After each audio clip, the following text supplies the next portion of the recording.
بسم اللہ الرحمن الرحیم۔ السلام علیکم ناظرین کرام، کسی گاؤں میں ایک بوڑھا اپنے نوجوان بیٹے کے ساتھ رہتا تھا۔ پرانا سا ایک مکان تھا۔ ایک کمرے میں باپ بیٹا رہتے، دوسرے کمرے کو استبل بنایا ہوا تھا، وہاں ان کا گھوڑا رہتا ہے۔ یہ گھوڑا بڑا شاندار اور نہایت اعلیٰ نسل کا تھا۔ بہت پہلے بوڑھے کسان کے ہاتھ ایک گھوڑے کا بچہ لگا اور اس نے باپ کی طرح اسے پالا۔ بڑا ہو کر اس گھوڑے کی خوبصورتی کی دھوم مچ گئی، دور دور سے لوگ اسے دیکھنے آتے۔ گاؤں کے رئیس نے اسے دیکھا تو پہلی نظر میں فریفتہ ہو گیا۔ اس نے بوڑھے کو بلا کر منہ مانگی قیمت کی بھی پیشکش کی۔ کسان نے معذرت کرتے ہوئے کہا کہ وہ گھوڑا نہیں، میرا بیٹا ہے، اپنی اولاد کو کوئی فروخت نہیں کرتا۔ اور بھی لوگوں نے خریدنے کی کوشش کی، سب ناکام رہے۔ گاؤں کے کچھ سمجھدار لوگوں نے بوڑھے کو سمجھایا کہ تم غریب آدمی ہو، ایسے اعلیٰ گھوڑے کو کتنی دیر تک سنبھال کر رکھ لو گے؟ اچھی قیمت مل رہی ہے، بیچ ڈالو، کہیں ایسا نہ ہو کہ کوئی یہ گھوڑا چرا کر لے جائے۔ ایسے ہر مشورے کے جواب میں بابا جی مسکرا دیتے اور بس بات ختم ہو جاتی۔ ایک دن بوڑھا کسان اور اس کا بیٹا حسب معمول صبح اٹھے تو دیکھا کہ ساتھ والے کمرے کا دروازہ کھلا ہے اور گھوڑا غائب ہے۔ پریشان ہو کر آس پاس دیکھا مگر کوئی سراغ نہ ملا۔ بستی والوں کو پتہ چلا تو وہ افسوس کرنے آئے۔ جن لوگوں نے گھوڑا بیچنے کا مشورہ دیا تھا انہوں نے اسے تانا دیا کہ تمہیں سمجھایا تو تھا کہ گھوڑا بیچ دو، اس وقت نہیں مانے، اب تمہاری بدقسمتی کے بغیر کچھ لیے گھوڑا گھوا بیٹھے۔ کسان یہ سب باتیں سنتا رہا اور پھر بڑے اطمینان سے بولا، تم سب کی بہت مہربانی، میرے پاس آئے، اپنی ہمدردی کا اظہار کیا، مگر مجھے یہ بات سمجھ میں نہ آئی کہ اس میں بدقسمتی کہاں سے آئی۔ یہ درست ہے کہ میرے پاس گھوڑا تھا جو مجھے اپنی اولاد کی طرح عزیز تھا، آج صبح وہ گھوڑا اپنے کمرے سے غائب ہے۔ اس حد تک تو یہ بات درست ہے، مگر اس کے بارے میں ابھی سے یہ کیسے طے کر لیا کہ یہ بدقسمتی ہے؟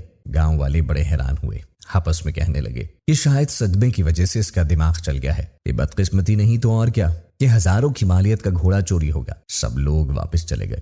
2-3 دن بعد اچانک وہ گھوڑا واپس آیا، اپنے ساتھ وہ جنگل سے صحت مند اعلیٰ نسل کے 10 گھوڑے بھی لایا۔ گاؤں میں دھوم مچ گئی، لوگ بوڑھے کو آ کر مبارکباد دینے لگے۔ انہوں نے اعتراف کیا کہ ہم نے اس روز غلط بات کی تھی، گھوڑے کا چلے جانا بدقسمتی نہ تھی، اصل میں تو تمہاری خوش قسمتی تھی، آج پورے 10 گھوڑے تمہارے گھر آئے ہیں۔ کسان نے حیرت سی تبصرے سنے اور پھر کہا، مجھے ایک بار پھر تمہاری باتوں کی سمجھ آئی، میرا گھوڑا واپس آ گیا، یہ درست ہے کہ وہ 10 گھوڑے لایا ہے، مگر اس میں ایسی خوش قسمتی کی کیا بات ہے؟ گاؤں والے یہ سن کر وہاں سے چلے گئے۔ چند دن گزرے، کسان کا بیٹا ان جنگلی گھوڑوں کو سدھارنے کی کوشش میں مصروف تھا کہ ایک دن ایک سرکش گھوڑے نے اسے ایسی پٹخنی دی کہ اس کی ٹانگ ٹوٹ گئی۔ طبیب نے دیکھا اور 3 مہینوں کے لیے بستر پر آرام کی ہدایت کی۔ ایک بار پھر گاؤں منڈایا، ہر ایک نے بوڑھے کے ساتھ ہمدردی کی، چند ایک نے صاف گوئی کے ساتھ اعتراف کیا، بابا جی آپ ہی ٹھیک تھے، ان 10 گھوڑوں کا آنا خوش قسمتی نہیں بلکہ در حقیقت بدقسمتی کا اشارہ تھا۔ آپ کا اکلوتا سہارا نوجوان بیٹا زخمی ہو گیا،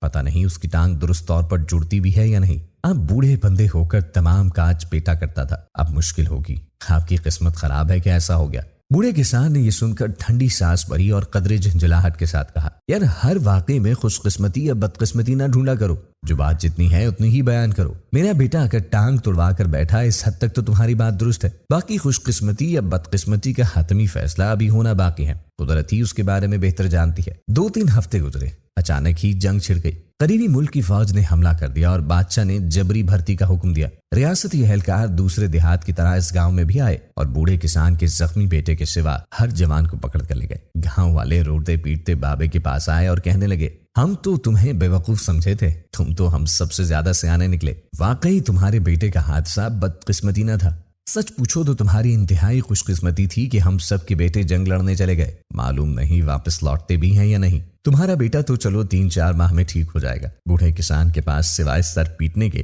کوئی چارہ نہ تھا۔ بے چارگی سے اس نے کہا کہ اگر تم لوگ اس بات کو سمجھ لیتے تو کبھی اتنا پریشان نہ ہوتے، ہم سب بہت جلدی کسی واقعے پر خوش قسمتی یا بدقسمتی کا لیبل لگا دیتے ہیں، حالانکہ یہ سب تصویر کے چھوٹے ٹکڑے ہوتے ہیں، ہم میں سے کسی کے پاس مکمل تصویر نہیں، ایک ٹکڑا کبھی تصویر کو درست طریقے سے بیان نہیں کر سکتا۔ ہمیں حتمی رائے دینے کے بجائے انتظار کرنا چاہیے، جو واقعہ ہوا ہے اسے اتنا ہی سمجھنا اور ماننا چاہیے۔ اس کہانی سے ہمیں یہ سبق ملتا ہے کہ انسان کی زندگی میں وقت کبھی ایک جیسا نہیں رہتا۔ اللہ کی آزمائش کا فیصلہ ہم نہیں کر سکتے کہ وہ ہمارے لیے کیا بہتر سمجھتا ہے۔ یہ ہم انسانوں کی سوچ ہے جو اتنی جلدی اس نتیجے پر پہنچ جاتے ہیں کہ یہ خوش نصیبی ہے یا بد نصیبی۔ دراصل ہر حال میں اللہ کا شکر ادا کرنا ہی ہماری زندگی کی کامیابی ہے۔